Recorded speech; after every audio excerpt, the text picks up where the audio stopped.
update one field and accidentally wipe the whole user record.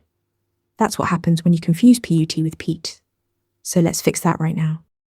PUT is designed to replace an entire resource. When you send a PUT request, you must include the complete representation. Every field, even the ones you're not changing. If a user has a name, email, age, and address, your PUT body needs all four. Leave one out, and it gets overwritten with null or removed entirely. PUT is all or nothing. Teach, on the other hand, applies partial modifications. You send only the fields you want to change, and everything else stays untouched. Want to update just the email? Send only the email. PTeach is also more bandwidth efficient. Smaller payloads, less data over the wire. Think of it as the scalpel to PUT's sledgehammer. One more distinction.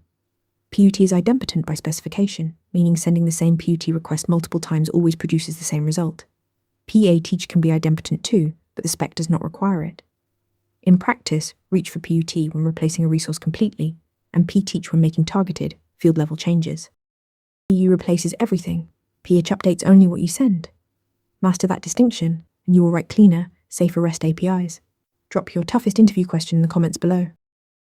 Want to nail questions like this in your next interview?